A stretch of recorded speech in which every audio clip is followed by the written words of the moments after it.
नमस्कार, सकाळचे 10 वाजतायत आणि आपण पाहताय एनडीटीव्ही मराठी. मी वर्षा नलवडे.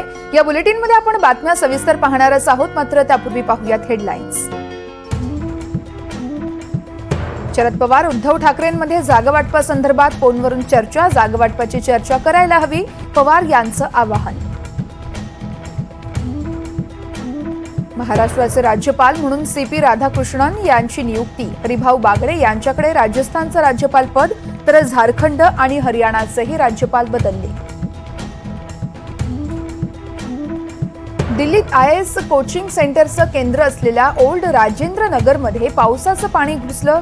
बेसमेंटमधल्या 3 विद्यार्थ्यांचा मृत्यू. कोचिंग सेंटर बाहेर विद्यार्थ्यांचं आंदोलन. आरक्षणाला धक्का लागल्यास राजकारणातून संन्यास घेणार. खासदार प्रफुल्ल पटेल यांचं मोठं वक्तव्य. आरक्षणाचा मूळ ढाचा कोणीही बदलू शकत नाही, पटेल यांचं विधान. तरुणीच्या हत्येप्रकरणी उरण शहर आज बंद. हत्येप्रकरणी आरोपी दाऊद शेखचा शोध सुरू. पोलीस कर्नाटकला रवाना.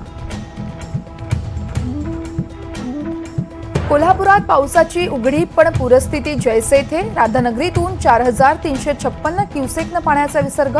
पंचगंगेची पाणी पातळी ही 47.8 फुटांवर.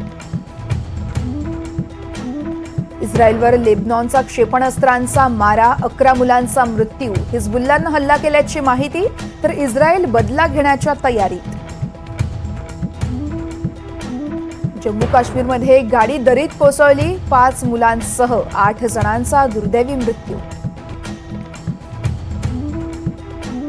मुंबईत मध्य आणि हार्बरवर मेगा ब्लॉक. वेस्टर्नवरचा मेगा ब्लॉक हा संपला, तर वेस्टर्नवरती होता रात्रकालीन मेगा ब्लॉक. पावसाचा अंदाज घेऊन घराबाहेर पडण्याचं आवाहन.